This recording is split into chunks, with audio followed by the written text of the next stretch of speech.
So we're gonna need to tighten this up. That is why we check. Today's video, I'm gonna be going over my maintenance checklist with you guys. Now, good times to do this are usually while you're doing an oil change or right before a big trip. So like I said, me personally, I like to do this during an oil change. If you're not doing an oil change, might as well check your oil. Now, I know if you have a JL or a Gladiator or newer vehicle, it might not be burning oil, but you never know from off-roading, being up at an incline, you can burn oil and stuff. So it's good to always check your oil level. While we're here in the engine bay, we're also going to check power steering fluid, the coolant, the brakes. Might as well check your washer fluid as well. You also want to check your air filter while you're in here. One thing that I think a lot of people sort of overlook is the battery. Take a look at your connections on your battery and make sure they're not corroded. That could really save you some time from having a problem out there on the trail.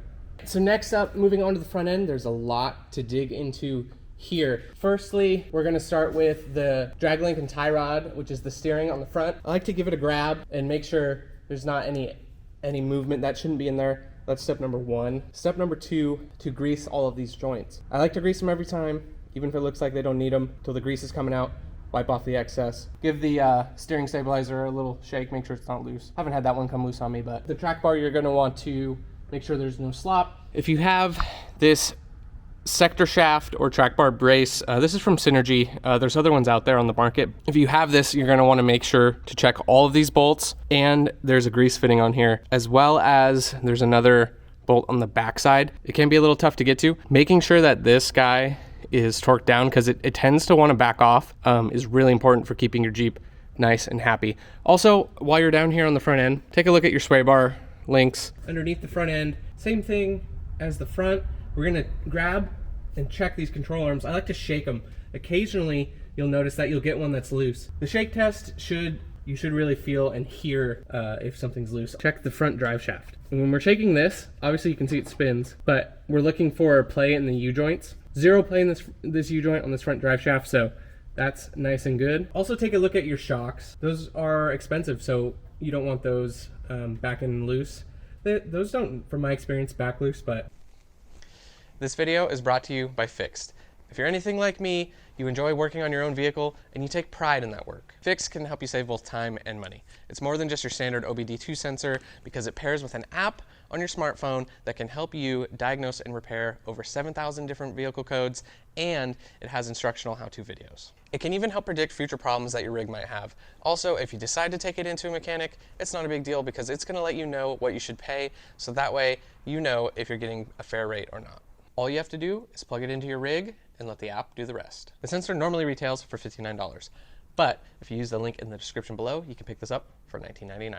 Same exact thing on the back. We're gonna physically, see? You guys hear that?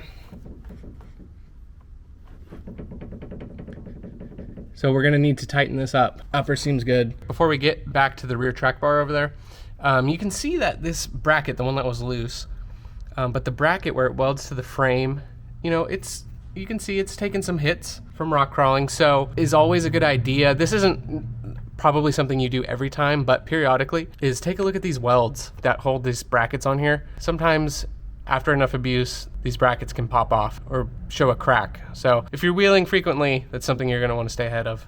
Lastly, on the rear is the track bar. That looks good. And then might have a rear diff leak starting.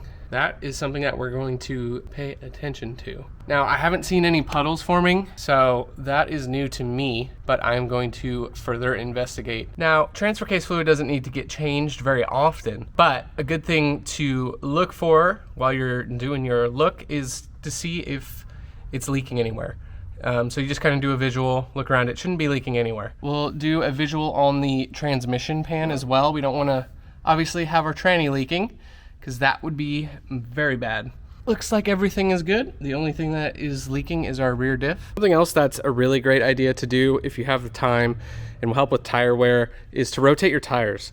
So for a rear-wheel drive vehicle, which is rear-wheel drive, obviously when it is on the street, you're gonna take your rear and it goes up front. And then the front goes to the back, but to the opposite side. So this would go to the rear driver. This one would go back to the rear passenger, and the rears come forward. So pretty simple, but that's gonna keep your tires wearing nice and even. The goal of this short video was just to help you guys sort of have an idea of what to look for, and maybe if you're not as familiar with working on your own vehicle, maybe give you a little bit of confidence so you can look at a few things and address them. They're pretty simple. Personally, I don't take my truck in anywhere. I do all the work and maintenance on it myself. If that's something you're thinking about doing, hopefully this little list at least will help you hopefully have smoother trips, like before you go wheeling. So I think that pretty much covers it. It is all pretty basic, but mainly just get down there and get your hands on everything. You'll be surprised what you see. And I know for me now, I'm gonna go fix a leaky rear diff, so I'll see you guys in the next one.